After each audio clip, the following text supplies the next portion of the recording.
Eu não sabia, não conhecia, mas existe um empresário, né, um representante, uma pessoa conhecida, chamada Yan Di. O Yan Di mora no Brasil há 20 anos. Trabalhou em várias empresas, muitas empresas, e ele é o representante, na verdade não é nem o representante, ele é o responsável pelo Alibaba, o Alibaba no Brasil, né, que é um serviço de vendas online monstruoso, maior do que a Amazon, e que foi criado em 1999, e ele desde 2017 é o representante. Então, se você procurar os endereços da empresa no Brasil e falar, eu queria falar com o número 1 aqui no Brasil, eles chamam de Country Manager, eu queria falar com o Country Manager, né? Aí você vai bater no Yan Di, que eu não conheço, mas está lá. Se você for no LinkedIn, está lá, no perfil dele, o responsável. Se você vai ver entrevistas dele, ele já falou em nome da empresa, falou do crescimento, do efeito da pandemia sobre o Alibaba, e numa dessas entrevistas ele fala do crescimento assombroso, por exemplo, de vendas de webcam. Como a gente pode imaginar, na pandemia aumentou 39 vezes o volume de vendas de webcam pelo serviço online que ele representa. Ele presidiu a Associação Brasileira de Inteligência Artificial, e, enfim, é uma figura formada em língua portuguesa na Universidade de Beijing, portanto é uma pessoa que foi treinada, que se especializou e veio trabalhar no Brasil há muito tempo. Não o conheço, volto a dizer, não o conheço, nunca falei com ele.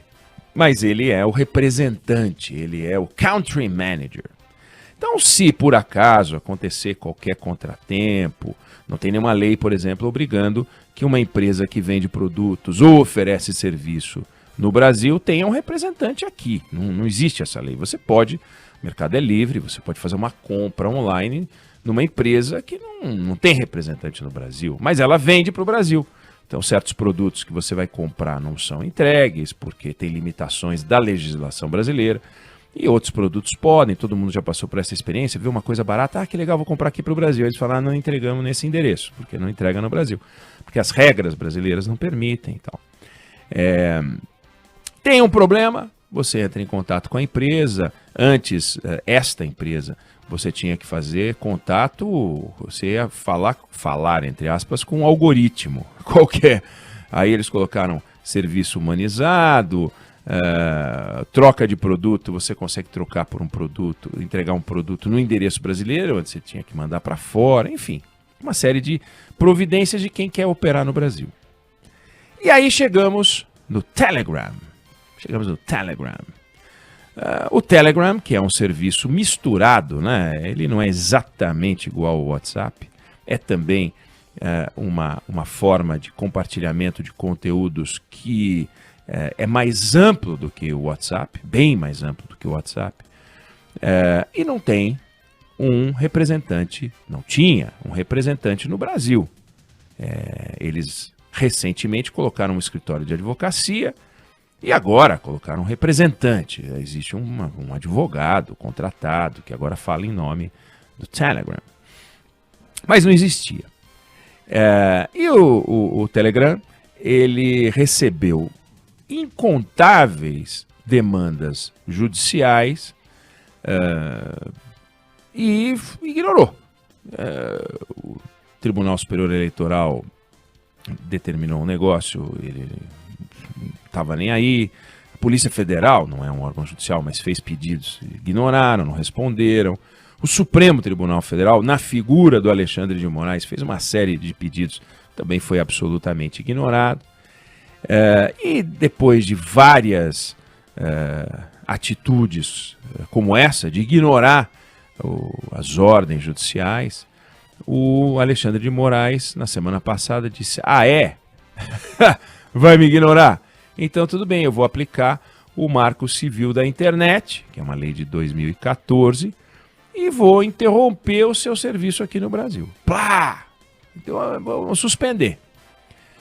E essa decisão foi tomada na semana passada. E antes mesmo de colocar em prática, dada a decisão radical, o Telegram falou: opa, peraí, epa, tivemos um problema aqui no e-mail que vocês mandaram, na verdade, por causa da guerra da Ucrânia, tá tudo muito confuso, sendo que o Supremo Tribunal Federal, na verdade o Alexandre de Moraes, mandou para uns 10 e-mails diferentes, e-mails do dono, e-mails do cachorro do dono, da cunhada do dono, do vizinho, do padeiro onde ele comprava pão, e não chegou e ele não respondeu. Inclusive o escritório que estava contratado também recebeu e-mail na física e também não respondeu. Bom, o Alexandre de Moraes diz, então vamos suspender esse troço aqui para o Brasil inteiro. E atenção provedores, atenção lojas que permitem baixar o aplicativo, vamos travar esse troço aqui no Brasil inteiro, vamos ver, vamos mostrar para eles o que é bom para tosse. Aí o Telegram falou: opa, calma, vamos lá, tal, qual o problema, meu irmão? Meu problema é o seguinte, tem que fazer isso, tem que fazer isso, tem que fazer isso, tem que fazer isso. Tá bom, então eles fizeram tudo que tinha que fazer, e o Alexandre de Moraes no próprio domingo suspendeu a medida que sequer chegou a ser colocada em prática.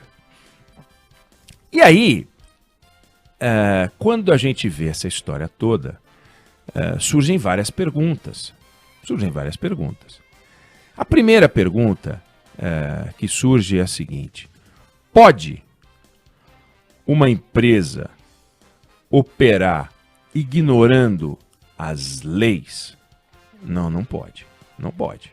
Nenhuma empresa pode ignorar as leis. Porque as leis elas são feitas para organizar a sociedade. Se a sociedade tem um cardápio de leis e você não segue, a gente entra para o mundo da barbárie. Você começa a selecionar: olha, essa lei eu quero seguir, aquela lá eu não quero. O artigo do Código Penal que não permite, ou melhor, que pune o homicídio, ou que considera homicídio crime, eu vou ignorar, vou lá e mato. Já o outro artigo eu cumpro. Você não pode escolher que lei você vai seguir. Você tem que seguir as leis. Você pode questionar uma lei? Pode. Claro que pode questionar uma lei. Pode existir uma lei inconstitucional? Pode. Quer dizer, não deveria existir uma lei inconstitucional, mas pode o Congresso Nacional aprovar uma lei que venha a ser considerada inconstitucional? Pode. Por exemplo, é razoável permitir que você suspenda os serviços para o Brasil inteiro porque A ou B cometeram um crime?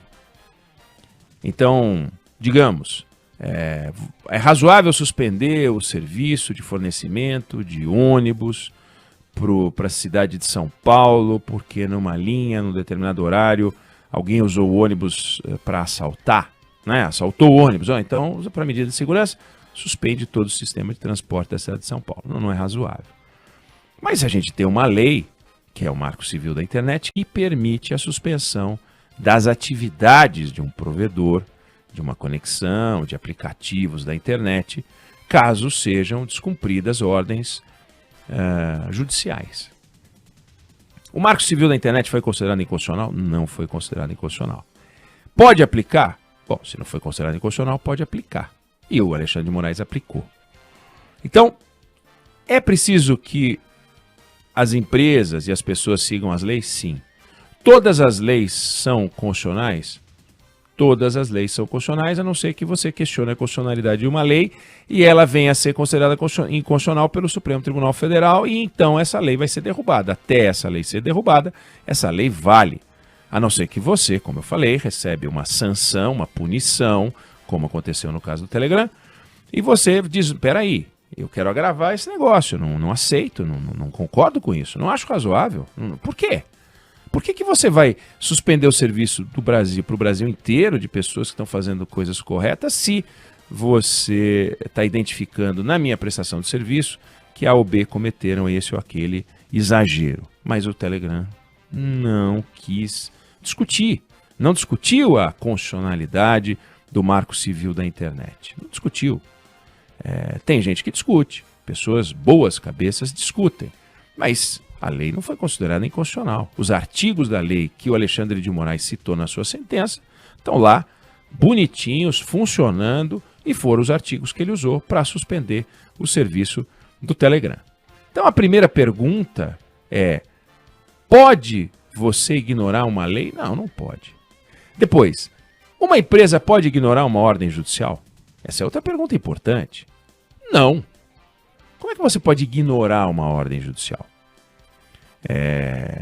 Uma ordem judicial tem que ser cumprida ou questionada. Claro, você pode, se você quiser, agir à revelia. Quer dizer, você recebe uma instrução, uma ordem, por exemplo, para pagar alguma coisa que você está devendo, e você diz: eu não vou pagar. Por exemplo, pensão alimentícia. Você recebe uma ordem, você tem que pagar a pensão alimentícia. Está lá a ordem judicial para você pagar. Você diz: eu não vou pagar. Eu ignoro a ordem. Você pode fazer isso. Não deveria, mas pode. Se você fizer isso, você vai receber as punições previstas em lei. Essa, por exemplo, leva para a cadeia. Mas eu quero correr o risco. Então você corre o risco. É um direito que te assiste. O Telegram fez isso. Não vou cumprir a lei. Como você não tem o direito de não cumprir a lei, porque a lei é para todos e ninguém está acima das leis, existe um cardápio de punições para aqueles que resolvem não cumprir a lei. Se quer questionar a lei considerando, discutindo a sua constitucionalidade, e vai pagar o preço previsto na lei que você não questionou a constitucionalidade. No caso, a suspensão das atividades, que muita gente acha um exagero. Mas, como volto a insistir, não foi questionada, não foi considerada, na verdade, inconstitucional. Pode ser discutida, não foi discutida. Então a gente tem um caso que merece uma discussão, que é importante, porque o Supremo Tribunal Federal deu uma ordem que foi ignorada. É igual ao caso dos policiais militares, dos policiais civis, das forças de segurança de Minas Gerais. A Constituição prevê que não se pode fazer greve, policial militar não pode fazer greve, e o Supremo Tribunal Federal decidiu que policiais militares, civis e agentes da Polícia Federal também não podem fazer greve, e, no entanto, os policiais estão em greve em Minas Gerais e ninguém faz nada. O Romeu Zema está ali, peripateticamente perdido, sem saber muito bem para onde ele vai. Romeu Zema, estado importante como Minas Gerais. Está ali um flagrante atentado à Constituição em curso, e a gente está vendo isso aí. Não é muito diferente do caso do Telegram. Uma transgressão à ordem legal do Brasil, que pode ser questionada. Veja, se a Associação dos Policiais quiser questionar, pode questionar o que for. E pode ganhar, pode perder. E o Telegram pode questionar o que for. Pode ganhar, pode perder, pode calar. Preferiu calar. Quando veio uma ordem radical, porque vamos combinar que não dá para dizer que a decisão do Alexandre de Moraes não é radical, é muito radical, suspende o serviço.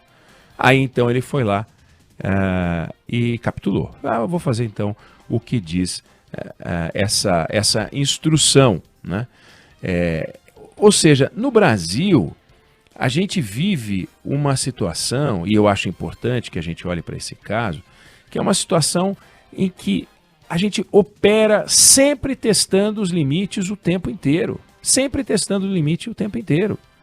Você tem um serviço de troca de mensagens, e que também é uma rede social funcionando, e que ela é acusada não só no Brasil, mas foi na Alemanha, foi nos Estados Unidos, a SEC americana foi para cima do Telegram.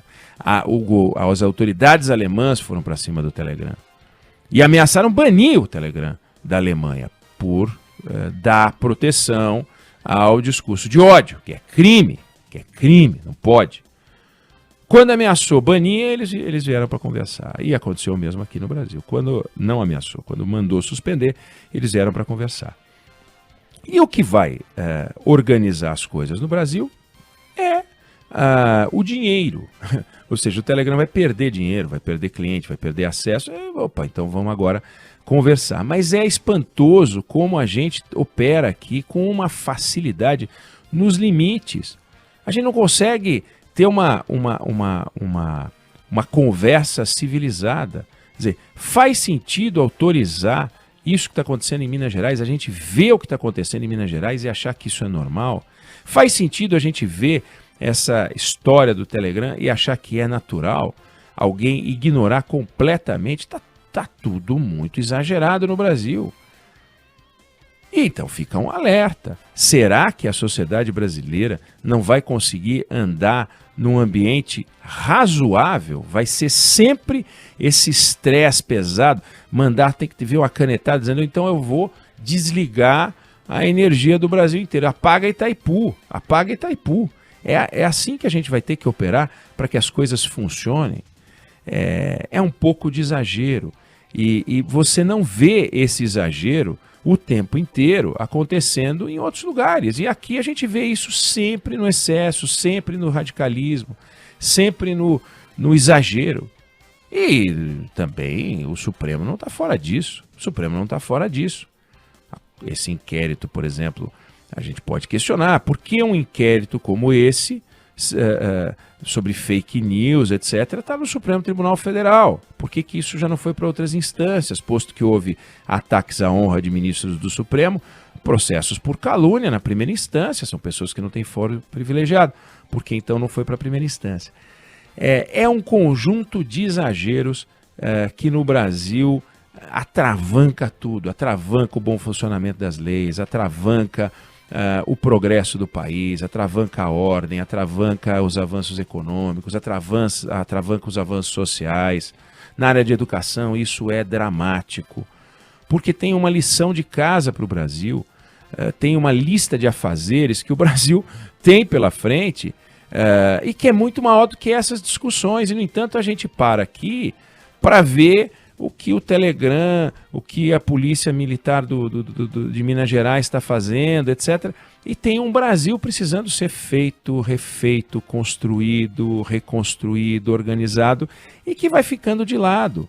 A gente não vê os atores principais discutindo as grandes questões que são as principais. A gente vê essas coisas, essas questiúnculas, que geram debates e mais debates. O Brasil, na semana passada, parou para discutir o Telegram.